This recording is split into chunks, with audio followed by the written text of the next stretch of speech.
The Roots of Success podcast is for the landscape professional who's looking to up their game. We've got a brain trust of experts to help you nurture the roots of a successful business and grow to the next level. This is the Roots of Success.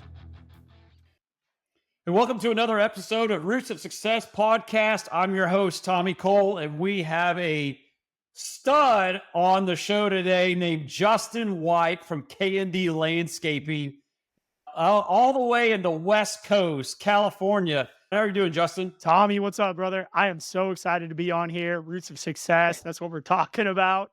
And I'm excited to dive in and jump into some of these stories and lessons learned and, where we're headed from here. Yeah, that's great, man. I enjoyed our conversation a couple of years ago in Napa, California, at our summit. Man, we were at the bar, just like juices were flowing, things were flowing. I'm like, man, I gotta have this guy. As I watch him on social media and travel and his plane, I get fired up watching him do what he does best, and that's like run a landscape company and travel and coach and be a speaker. And I mean, there's never a dull moment in your life. It's just fun to watch. Oh, I appreciate that, man. That's what I try to set it up, right? I think we can design the life we want. And that's what I'm doing. We're raising the bar in the industry, inspiring and motivating others. And I'm excited for this movement, this next wave of landscapers that are coming up right now. I mean, the juices are flowing, the vibes are high, the energy, the excitement, the opportunity. I don't think there's ever been a better time to be a landscaper than literally right now. Totally agree. Totally agree. Like, this is the cool, mowing grass, design build, everything water management. We're getting cool again, right? I don't think it was cool back in the day, but we're cool now. No, man, I never thought I'd be going into this industry. I mean, growing up in a family business, I never saw myself as a landscaper, but here we are. Yeah. And I couldn't be happier. I mean, I never would have dreamed that landscaping would open so many doors for me either. It's been awesome. Yeah. Love it. Love it. So talk about K&D Landscaping just south of San Jose, kind of the central sort of western part of California, right? K&D, how did it get started? What's been going on? 35 years in business. Tell me a little bit about it. Yeah, so we started in 1986. My parents, Kendall and Dawn, that's where the name K&D came from.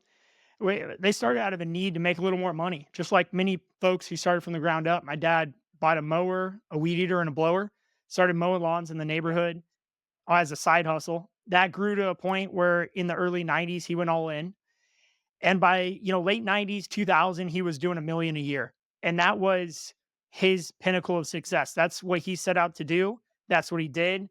And we grew up in the business. I wouldn't say we had a lot of money, but we had an opportunity to work and create more wealth for ourselves. So during the summer, as young as 13, we'd be out making money, $5 an hour, working in the field with the guys or working on the ranch or what have you. And as that started to grow and grow, in about 2013 is when I really started to see landscaping as a career. I'll back up for just a second. I think it's important pointing out when I was 17 years old, I dropped out of high school. I got what I needed from school and I moved into working full-time as a laborer. And I didn't really have a big plan for myself, but I just knew that school and college wasn't the direction I wanted to go in. Do I regret it? Maybe, maybe not. Some days I do, some days I don't. But I wanted to point that out because I think it's like with my background and my history, if I could do what I'm doing, freaking anybody can. Anybody You know can. what I mean? Yeah. So 2013, I'm running in the office, I'm project managing, I'm starting to see this as a career. 2015, boom, we got hit with a big blindside. We're about $1 million, $1.5 million, and my parents got divorced. My mom always did the books. My dad ran the office. So when that happened, it was a question of, does this company continue or do we dissolve it and go in our separate ways? At that moment, I was 25 and I decided, you know what? I've never really believed in myself as a leader or believed in myself as being capable of something great. So I went to my parents and said, let me take over CEO. I'll buy my mom out, give her a retirement. And I want to come in as partners with my dad and let's grow this thing up. And that's exactly what we did.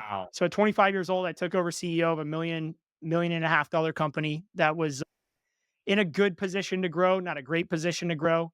I mean, we were almost 30 years old at that point, and we were doing $1 million a year like we always had been. And I just thought, hey, if I could. So what's funny about this, Justin, what's funny about this is boom, wake up call. Oh, yeah. big time. Like, so what all landscapers do is just let's throw them out in the fire and see what happens. That you kind of That's how we got it. you got into it. So I That's had great. enough luck on my side, and a business coach reached out to me. I hired that business coach in 2015, and we created the system and foundation that we operate on today. We rolled out EOS at a very early stage. We rolled out core values, the purpose of raising the bar. We rolled out BHAG, big hairy audacious goal, 30 million by 2030. We rolled that out in 2015 when we were 15 employees and doing $1.5 million in revenue. That was a big, hairy, Mm, audacious goal, right? 30 million. People were like, what are you thinking?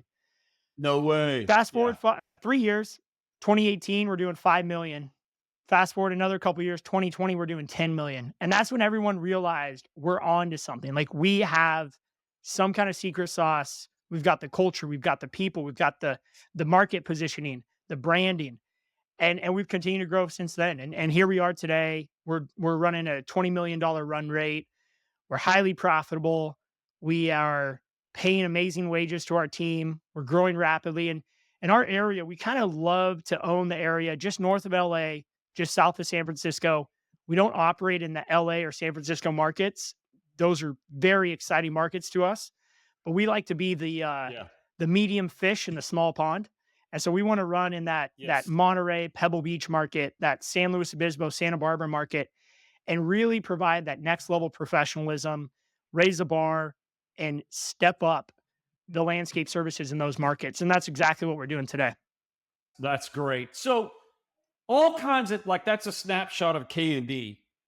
Tell me about I got two things to talk about that. Talk about the culture. Like in order to grow that quickly, it takes amazing Yeah, people it does. and doing amazing things. Like talk about how you were able to get a good culture and everyone's buy-in to go to that level. Yeah, I think it starts with defining the culture that you want to create.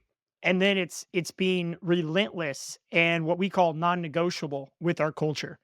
We've hired some of the best people because of their skill set, and we've later fired those same people because their culture issues.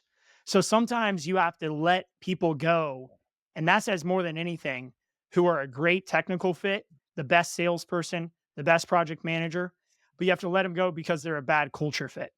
And when you make decisions Yep. based on culture, and sometimes you have to make them over profitability, you send the message to your team that this is what we're about, first and foremost. And then profitability, everything else comes second. And I think if you focus on culture first and you create a culture first company, all those other KPIs will fall into place.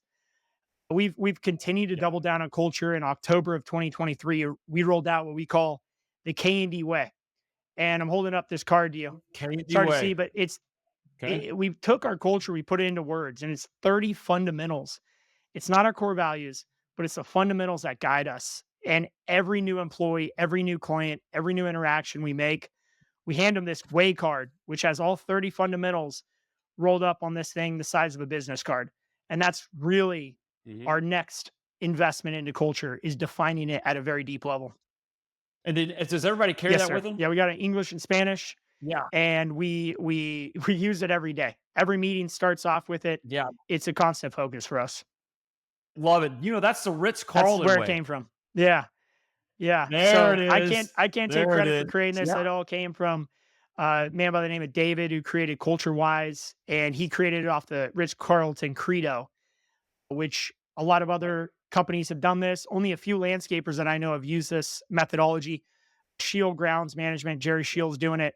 And if he's doing it, then Mhm. we're on board because he's created a pretty amazing culture over there. Yeah. I love it. I love it. People mean everything in this business. We are a people person industry.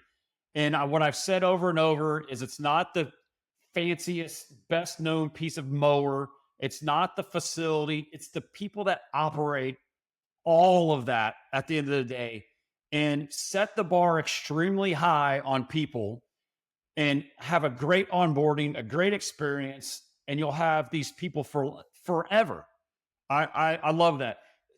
One of the things I want to note, this is kind of a little Yeah, funny yeah. side, Justin, but you hire really good looking people. Like going through your staff, you like I think you got to be good, like kind of good looking, look good in black because I think Justin has set the bar pretty high. So You got to be somewhat good looking. Is that right? I think it just comes naturally. I don't know. I mean, we definitely emphasize fitness and culture and health in our organization. Yeah. We feel like to be a good high performing individual, you got to feel good every day. You got to eat good. You got to live good. Yeah. So I think those values kind of Yeah. permeate not only our company, but a lot of our employees take our core values home. A lot of those team Yeah. members take those values into their family life, and I think that just creates this continuous momentum of raising the bar and pushing it higher. But yeah, hey, I'll Yeah. take that compliment. That's awesome. That's awesome. Well, your energy is really awesome, right? So you can feed off of that, and people get really excited when we're working for someone like you, and it just kind of spills over the entire company where people just are really ramped up and excited to come work. And I call that just the law of Yep, attraction. If you're eating it and breathing it and sleeping it every single day of this energy and this momentum and this excitement, and you're feeling good about yourself physically and mentally, then you got to be crazy not to jump on board with that's Justin. it. And I think look, Yeah. people are only going to go as high as you go. People are only going to jump as high as the leader jumps. So if I come in with low energy, it's just going downhill from there. But if I can set the bar extremely high, almost unrealistically high, then my team can come in at 80% of that and still outperform the competition down the street. So yeah, big energy, excitement, focus. I mean, if you look at my LinkedIn right now, the first thing is going to say is I help people unlock their full potential. I think being happy in life is correlated to accomplishing your true and full potential in life. And so if people are constantly being held down by the leader above them or the CEO of the company, they're never achieving that full potential. I think that's why people burn out. That's why people are unhappy. So I just think Yeah. it's almost an obligation for me to go all in. And luckily I've been graced with this natural ability to bring energy to our team. Yeah. That's great. So you're the CEO Yes, now. sir. That's quite the task you've got. That we talk a lot about CEOs and things. Explain what your role is now as a CEO. That's a bit tricky. I think people just kind of get that name just because they're the owner, but like you've also had to sort of earn that responsibility. We also got really small companies that listen to our podcast a lot, and they're trying to figure out how to be the CEO instead of being the guy that still drives the pickup truck to go deliver equipment, to also estimate, to also do the morning rollout, to also buy the truck. Like they're involved in everything. They're like, Tommy, how do I get going on these things? Talk about your role and talk about some things that you started doing that was probably lessons learned to get you to this I role love the now. question. And I've been there. I've been the guy delivering equipment. I've been the guy doing bids. I've been the guy on the tractor while I had the CEO title. And I've learned a lot on the way. And today my role looks dramatically different now that we're a 20 million organization versus when we were a $1 or $2 million organization. The CEO title and responsibilities do not change whether you're 1, 20, or 100 million in revenue. The CEO responsibilities are the same. The thing you have to realize is when you're delivering the truck, when you're running the tractor, when you're doing these things, you're not acting within the CEO box. That's okay because you have to kind of grind and wear multiple hats. But don't try to be the CEO when you're driving the tractor. Be the tractor guy when you're on the tractor and ensure that you carve out enough time throughout your day and week to do strategic CEO level responsibilities. We call it working in the business, which is doing the operator work, versus working on the business, which is doing the CEO work. Now, as a CEO, I look at it as if Mhm. multiple of duties. First and foremost, you have to be the visionary. If you can't answer concisely, where is our company going to be in 5 years? You've got some work to do. Now, can you multitask? Can you be in the truck and thinking about, hey, what's our vision? Where are we going? For sure you can. You can. You can. So just because you're stuck in the truck doesn't mean you can't be working on that visionary work. You just have to carve out time to work on the business regularly. I think you need a 80% on, 20% in when you're in that 5 million and above mark. But look, when you're 1 to 2 million or even below 1 million, you're just hustling. And you got to realize it's all part of the hustle. Another aspect of being the CEO is you have to learn rapidly. If you want to grow your company from 1 million to 10 million or from 10 million to 100 million, you have to stay one step, 1 year, one move ahead of your company from an educational standpoint. So you better be reading books, listening to podcasts like this. So if you're listening, you're doing it, and just ensure that you're staying ahead of your company's growth. Otherwise, the company's going to outgrow you as a leader, and you're going to get into that burnout mode. You're going to get into that frustration mode. The other aspect of a CEO is, I mentioned it earlier, it's you are the ceiling to your team. No one's going to outwork the CEO. No one's going to out strategize the CEO. Everyone's going to kind of fall in line below you. So you set the tone, you set the energy, you set the culture. Everything you do, you are on stage. Again, whether you're 1 or 100 million, you are on stage. So you have to make sure as a CEO, when you show up to the office, I don't care how stressed out you are. I don't care how bad your relationship at home is going. I don't care what's going on. Put on the face, walk in. If someone asks you how your day is going, don't say it's okay. I'm getting by. Just be like, it's fantastic. I'm excited to be here. How are you doing? So I don't mean to be unauthentic. I just think you need to be positive and optimistic as a CEO. And as you grow and get more stressed out, it's just going to be harder and harder to do that. You just got to dig deep and find a way to make it happen. Yeah, I love that. Like, listen, we've made a decision to get into this business as an owner. Like, I honestly just don't want to hear any complaining, because the other alternative to that is what? Just quit and go work for someone. But no one wants to go do that. So at the end of the day, it's all about hustle, nonstop, every single day. And if it's 7 days a week for 5 years, it's 7 days a week, because you have the opportunity. What I don't want people to get tricked into is they get duped into like $1 million company. And they think they've got it made, because really they're not an owner. They're just a highly paid person in a business that has the flexibility to kind of take off when they want. The idea is to kind of like get out of that sort of high paying job and create the process and the systems and be a CEO, right?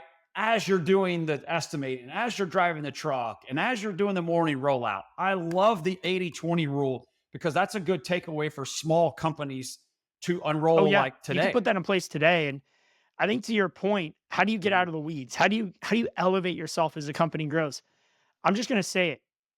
You listening to this are holding on to your business too tightly. You need to let go of the vine. You need to let go of the rope and let your team run. Yes, they will make mistakes. Yes, you will lose clients. Yes, you will make bad hires. It's part of the growth process you go through.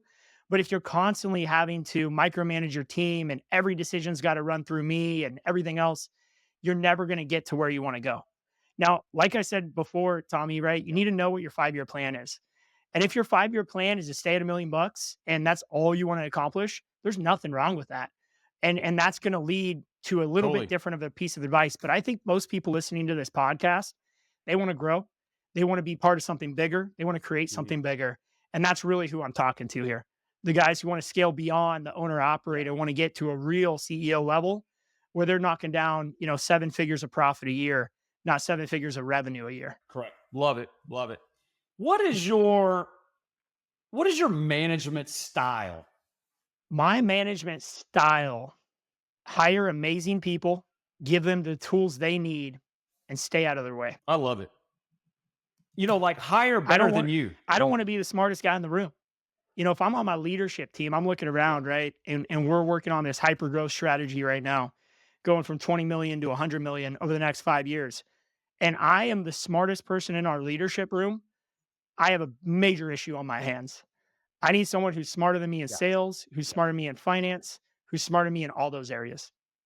Love it. Love it. I love that, because you didn't get into this business to be status quo, especially dropping out of high school, especially not going to college, especially your parents going through a divorce. You're like, I'm going all in on this 100%. So your style is to like not hold people back and bottleneck your entire team. Your style is like hire really awesome people, good worth ethic, and move the heck on. And also, I've got a chip on my shoulder. I've had it since I was a kid. And that's just been my mindset. It's always, me against the world kind of mindset. And growing up in like this skater surfer culture in Santa Cruz, you kind of have this, this mindset that it's you against the world.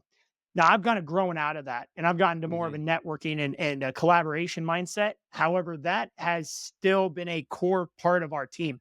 We've got this idea. We are the next generation. There's a book my coach wrote called The Disruptive Successor. It's a great book. If you guys want to pick it up on Amazon, it's the K&D story. He still works with us over 10 years now. And he wrote this book around how the next generation is disrupting industries. And that's really our focus is we want to come in, want to disrupt it in a positive way, want to create a new alternative to how landscaping's done. And look, we want our people to make a ton of money doing it. I think that's a core focus of landscaping that's been Mhm. left. We want to make really rich people in the landscape industry, which historically hasn't been the case. And we're excited to be moving towards Yeah, that goal. that's great. That's great. So talking about when I mentioned beautiful people that work for K&D, I also learned you're a huge branding person, whether it be the logo, the shirts, the attire, the trucks, all of that. Give us some reasons how you learned that? Is it something that you just inherited? Is it something that you saw another company? Was it the parents? Who was that? What My coach Jonathan help us out? Goldhill's a master brander and marketer. I just have this hustle mentality. I mean, my background in high school and everything else, I had to hustle a lot of different ways to make money, and you always had to market and network. As I grew up, I realized Yeah. who is the best at marketing? Sports teams, because their fans pay money to wear the jerseys of their favorite sports team. Like they literally will pay money to get a Giants jersey or pay money to get a Cowboys jersey. And I'm realizing this Yeah. idea of fandom, this idea that if you create fans, they will wear your gear. And if you have really strong brand guidelines, colors, logos, etc., you can you can multiply your branding throughout beyond your team, beyond just the small community you are. So we kind of created this idea of fandoms, raving fans is what we call them. And then we just make sure we get our gear out there. Every truck's got huge logos on it. Every team member, we give them a ton of swag beyond just their uniform. We give them shirts, hats, sweatshirts to take home to their kids. I mean, we even have the onesies for the newborns that we send home for anyone who has a kid. We're starting early. Nice. Nice.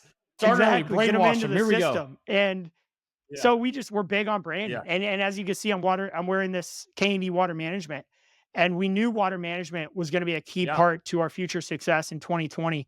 So we rolled out a new brand called K&D Water Management. It was simple. We took our 2 leaves and we just turned them blue, and we tell our Yeah. clients, "It's easy. It's like a Hey, if water you see now. the blue leaves, that's a certified irrigation technician on your site, and they're saving you money. Yeah. If you see the green leaves, we're maintaining your Yeah. property, we're costing you money, but, that's what we're doing out there, and Yeah. that's our ROI on water They go management." hand in hand. Yeah, I love that. So talk about real quick. You're in California, heavily restriction. We've heard all about the water issues in the entire West, actually across the US. It's becoming a massive deal, along with the blowers and all these sort of mandates. What is your goal with water Our goal for management? water management is to save our clients 33% of their water use as compared to what the standard water would be based on ET and industry standards. IA provides some really good data behind that, Irrigation Association. So we basically take what they would say, hey, this is your baseline. This is what you should be using based on turf versus plants versus location.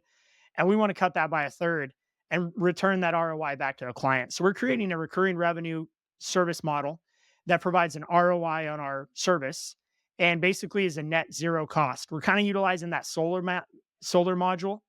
If you can, put a solar Uh-huh. system on, it offsets your energy bill that pays for your monthly solar bill, then there's no reason why a person wouldn't sign up for solar. So if we can charge $100 a month per controller and save you $200 a month per controller, there's no reason you're going to say no to us. So that recurring revenue model, it's adding to our value creation, which is super important to us. That EBITDA, that potentially if we need to raise money, that ability to do that, and creating a sustainable business that's ahead of its time. So we're a little early on water management. We're now the industry's catching up. But one of the things we did talk about branding is Yep. we hold an annual water management summit. We invite people from all over the country to come speak. We invite all of our competitors, our clients, our potential clients, municipalities, and we talk about the state of water in our county specifically, very localized. And this year in March, we had over 200 people attend, which is an amazing conference, contractor put on. And Wow. That's so that's great. kind of our water management mindset and where we're headed with it. Yeah. That's great. That's great. I love the idea that you can become very you can become the professional educators for this industry and educate everyone, anyone out there, and say, this is the model that we need have to adapt for all landscape companies moving forward. Because if we don't do that, we're going to have way more restrictions, way more issues than you can ever ask for. So you're kind of like getting that head start right now. It's no different in the trades industry. I love it. I mean, AC, Yep. plumbing, heater, crafts, masonry, landscapers, irrigation. It's the foundation, literally foundation of our industry in the country we live in, to be very masterable at our craft. So, by the way, taking charge of this master water We organization, do. we all Just to need it. speak on regulations in general in California, Yeah. I get constant. I'm a big networker, so I'm always talking to landscapers, not just in our area, but across the country. And I'm getting constant complaints. California is regulating us to death. We've got small equipment bans on gas powered equipment. We've got water regulation. You know, we've got 1099 regulation on who's a subcontractor versus W-2. It's a massive advantage for companies Yeah. that are in the forefront, for companies that are innovative and in onboarding the next level technology and raising the bar every day. These regulations only provide an advantage to professionalize the industry. So we're constantly spending time in Sacramento understanding what's coming next so we can out innovate the regulation. And when they ban gas powered equipment, okay, so what? We've already been going to electric for the last 5 years. Okay, when they're banning non-functional turf and you can't water turf, no problem. We've been working with our clients to remove non-functional turf for the last 5 years. So we're trying to be ahead of the game and ahead of the curve, if you will. We don't always accomplish that, but that's what we thrive for. Like you mentioned earlier, be one step ahead, right? And I want to take one step back. When people hear that gas powered is going out, when we hear, water management, and when we hear like the 1099 and all these, Yep. 95% of people complain. They complain about this. How come this government's doing this? And how come the regulators are doing this? And how come dude, you can sit here and complain all day long, but Yes. what you going to do about it? And so I want to work with someone like K&D that says, boom, that's an opportunity. We could sit here and complain all day till we're blue in the face, but you're not going to do anything, right? So seize the opportunity, get your butt in there, get educated, and execute. And that's what I see in Justin White in this 100%. I K&D mean, you're team. picking up on our strategy here, and one level further, one level further is get involved. I mean, NALP and state associations are a great place to understand what's coming down the pipe. I mean, these Yeah. regulations like the non-functional turf AB 1572 that came out last year, that was not a blind side. That's been in the works for 5 years. Not only by getting involved, do you Yeah. understand what's coming down the pipe, you can influence it. They're looking for people, especially people under 50, who have a voice and want to share what should be done at the state and federal level. So no matter if you're in California or Texas or Right. Florida or New York, you've got a seat at the table and you need to take that seat. And so if you can apply yourself there, now you're ahead of the Love it. game. You can educate. And when the new, AB 1572 or whatever comes out, you're ahead of it. I mean, when it goes live and you do a press release, you do a YouTube video, you do education, you educate your account managers, and you have a solution ready for the problem that the government's creating. I mean, what are we doing business? We Mhm. solve problems. So when the government creates more problems, more opportunities Totally. to create a differentiation in our industry. Yep. That's us. We're problem solvers at the end of the day. We can take care of that. One of the great things that one of your coaches told me about that says you're in an extreme growth mode. And I actually, let me back up. Let me say, I found Okay. one more little comment. One more little comment. It's right here. It says he's the master connector and networker. And I think you hit it a little bit earlier, which makes you great for extreme growth right now. What is extreme growth for K&D and you and your team? You kind of pointed out some revenue things, but like get a little more granular. Like, what does that mean? I know that's some top line, but what are some other things that you need to build I love in it. order And, to and I get want to be there? clear, top line revenue is vanity, profit is sanity, cash is king. So we use top line to express a lot of growth goals because it's the easiest as an industry to grasp onto. Yeah. But we do not talk a lot about top line revenue inside our organization. When we talk about extreme growth, our first metric of extreme growth is how many people did we promote in the last 3 months? How much additional training Right. hours have we given our team? I mean, our goal is to do 10,000 hours of training this year across 120 employees. You can do the math and realize we are investing hundreds of hours per employee in training. So, high extreme growth is not just about top line revenue, but it's growing our team. It's growing our market share and it's growing our brand. So, if you can help raise the bar in the industry, increase professionalism, increase your team's ability, it'll naturally lead to top and bottom line growth. But what will be nice is you're doing it for the right reasons. You're doing it to better the industry. You're doing it to better your team. Backing into it, we live in Santa Cruz County was voted the most expensive place to live in the entire world in a recent study based on how much the average median income is and the average median home price. I mean, our median home price is 1.1 million here. That's a starter home. You get into a regular home, you're talking 2 or 3 million. We need to create earning opportunities for our team. Mhm. And what I'm super proud of is over the last 3 years, we've doubled our company. Went from 10 million to 20 million. And our employee count has increased from 110 employees to 120 employees. Like we literally increased our employee count by less than 10% Love it. while doubling our revenue. Wow. And we're pouring all Wow. that additional gross profit and dollars back into our salaries, back into our comp plans, back into training to continue and elevate our team. So we're doing it for the core reason of raising the bar. And that backs into our people, that backs into financial income. And at the end of the day, extreme growth is so much more than revenue capture. It's really about your people. And that's where it starts. And honestly, that's where it's going to end too. Yeah. I love that. It's not the top line. And people always look at that, the top line, the top line, the top line. But instead of focusing on top line is great to talk about because that's kind of where we gauge. Because when we What's your say, oh, you revenue? have a landscape company, we always ask, well, what's the size, right? You got to give them the dollar value, right? It's sort of like, kind of like a weird deal. But really what it is getting in tune with your team and growing them. And then as they grow, then the company grows. So 100% agree with you.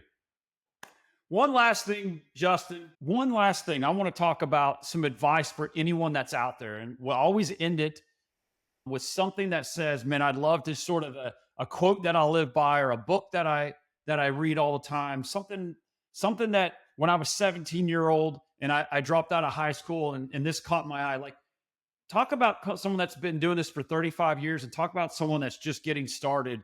What do you live and die by? Besides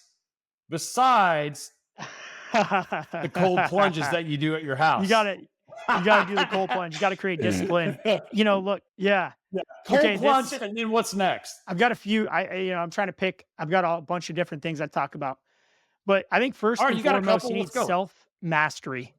Whatever you're gonna do in life, and this transcends Okay. business. But the idea is you need self mastery. You need to understand what you want, what you need out of your business, out of your career, and ensure that you're focusing on those things. You're creating discipline within yourself. Look, business is a professional sport. Business is a professional sport and it is hard to be successful at it. And if you want to be in the top 10%, if you want to be in the top 1%, look, there's 30 million small businesses in this country. Okay. So there's massive amounts of businesses. If you want to be in the top, you need to create self mastery, you need to create self discipline, you need to work at it. So I think that's the first and foremost. It does not get easier as you scale. Just Yep. because you go to 1 to 5 to 10 million, you think you're going to be able to sit back and just watch your money pile up. That's not what it is. Now, maybe you go to chairman of the board, you hire a GM or CEO. Great. I think you need to create self mastery. I think you need to create discipline. The next thing you need to do is you need to get the right people on the bus and you need to get the bus going in the right direction. You need to create vision in your company, a strong vision, and a CEO that is dedicated to that vision will outperform strategy 10 times out of 10. I mean, culture will build around a vision. So you need to have a vision that'll lead to the culture, that'll lead to getting the right people on the bus and driving the bus in the right direction. And then finally, you need to create an amazing sales team. This is so overlooked in business. And I think if I could go Yeah. back to 1 million in revenue, I would have focused more intensely on my sales team than just knowing that referrals were going to come and we're going to grow through word of mouth. Yeah, that's great, but you're not selecting your clients. You're just taking what you get, what comes to you. I think you need an outbound sales team as soon as you hit a million. And Mhm. I say team, it could be one person. And that's an area that the more you put time and energy into that area, the quicker and more quality growth that you're going to experience. Love it. So self mastery, okay, self discipline, right people on the right bus. And where's the bus headed? You can put the right people on, but if the bus is making Yeah, a circle all the time, well, exactly. that's the CEO's fault, right? And then amazing sales team. I did a show the other day with someone that said the sales and business development was the key to success because they started out with pounding the pavement nonstop, selecting clients they wanted to work with and for at the end of the day. And they set the bar really high and knew exactly what their client was. And and then we said, listen, the sales team, this is a marathon and it's not going to happen overnight. But if we're consistent and we're disciplined, we're self mastery, this is going to explode. And now he's a massive commercial Yeah. maintenance company. Yeah, it's huge. So I completely agree with you. So I just So want to end at the, I just want to say this go one other ahead. thing is I think a lot of companies look at growth and building and everything else, and they step over this idea of value creation. And I think it's really important to not just look at profitability, which is part of value creation, but the quality of business that you're building. And no matter if you're looking to exit next year, next month, or in 25 years, you should always be checking and reviewing your value creation. Quick plug on the ACE peer groups and what you guys do at McFarland and Marty Grunder's company Grow. In our peer groups, we're constantly talking about value creation. We're constantly looking at our profitability from a benchmarking standpoint. And we're looking at how do we create our businesses to be more valuable, because you should always be thinking exit, whether you want to run this business for the next 5 decades or you want to sell in a few years. Value creation is huge. And as a smaller $1 million company and below, I think we kind of overlook that in our growth back process. So I think that's just a quick plug on the peer group and something that's helped us. I mean, we joined the peer group when we were 10 million and now we're 20. So Yeah, I'll that's just drop great. that in there. Yeah. So little bit in value creation. Like I was coaching someone the other day. What value does your company bring besides the total at the bottom of the page? 100%.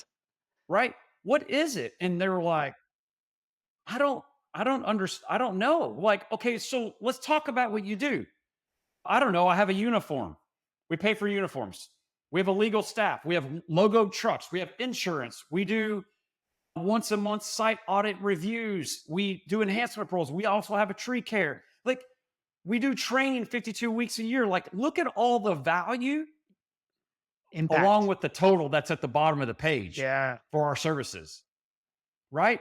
And that's the difference between everyone on this podcast or even the ACE peer groups or the people that you meet across the country as you're traveling is what And value do you I provide for love it. these people? I completely agree. And I I think love it. that is it's like a marching drum to your team. It's bigger than one person. It's bigger than profit. It's the value you're giving to the world. And I talk about the why. Our why, like I said, is to raise the bar in the landscape industry. I think people need to ask that Mhm. question to themselves.